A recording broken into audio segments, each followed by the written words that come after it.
எனக்கு தெரிஞ்சு இந்த வாரம் கொஞ்சம் அதிகமான காணொளிகள் வர இருக்கு. காலை மற்றும் மாலை என்று தினசரி 2 காணொளி வரதற்கான வாய்ப்புகள் உள்ளது. உடல்நலம் சரியில்லாத சமயங்களில் எடுக்கப்பட்ட காணொளிகளை காலையில் பதிவிடலாம் என்று நினைக்கிறேன். தினசரி காணொளிப்பு நாள் 19. கருப்பு கோப்பி ஒன்றை போட்டு வேலையை பார்க்க தொடங்கிட்டேன். காலை உணவுக்கு மனைவி பால்ல ஜாம் பூசி தந்தா அதை பாலோட வெளுத்து வாங்கிட்டு வேலை பார்க்க தொடங்கிட்டேன். கடைசியா லூசியோட புத்தகத்துள்ளாக போன நேரம் நானும் புத்தகம் வாசிக்கலாம் ஒரு முடிவெடுத்தேன். அதை இன்றே தொடங்குவோம் என்று ஒரு குட்டி புத்தகத்தோட தொடங்கினேன். எங்க படிக்க விட்டாங்க கோச்சிட்டு இருந்து ஒரு அழைப்பு, கிளம்பு வெளியே போவோம். நானும் ஏன் எதுக்கு கேட்காம கிளம்பிட்டேன். நண்பர் ஒருவருக்கு குழந்தை கிடைத்துள்ளது. அவங்கள பார்க்க வைத்தியசாலை வரைக்கும் வந்தோம். இங்கு அறையை தேடி கண்டுபிடிக்கிறதுலயே போதும் ஆயிருச்சு. குழந்தையை பார்த்துட்டு அங்கிருந்து மதிய உணவுக்கு போற வழியில ஒரு குட்டி நிறுத்தம், ஒரு அழகான தேவாலயம், அதன் பின்புறம் இறந்த ஆட்களை அடக்கம் செய்திருந்தார்கள். வெளிநாடுகளில் இது ஒரு சாதாரண விஷயம். ஆனா எங்கட நாட்டுல அப்படி கிடையாது. அங்க நின்று யோசிக்கும் போது விளங்கிச்சு, இந்த வாழ்க்கைக்கான போராட்டம் எல்லாம் கடைசியில இங்க முடிஞ்சிடும். சோ வாழ்க்கையை ரொம்ப போட்டு கஷ்டப்படுத்தாமல் முடிஞ்ச வரைக்கும் சந்தோஷமா வாழ பழகிக்கொள்ளணும். அப்படி அங்கிருந்து பக்கத்துல இருந்து ஒரு குட்டி கடைக்கு போனோம். அங்க ஐஸ்கிரீமும் வாங்கிட்டு கடையும் சுத்தி பார்த்துட்டு பரிசை நோக்கி கிளம்பிட்டோம். போற வழியில ஒரு ஆள் மலை ஏறிட்டாங்க. கைப்புள்ள தூங்குடான மாதிரி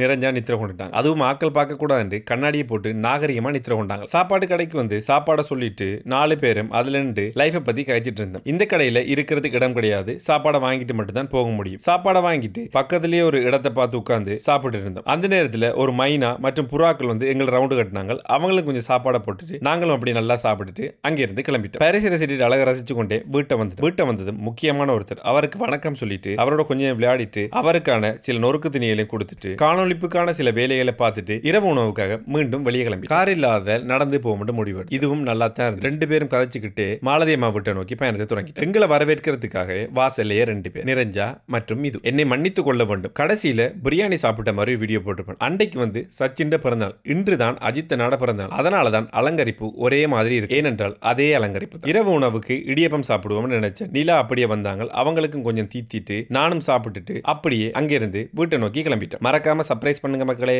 மீண்டும் நாளை சந்திப்போம்.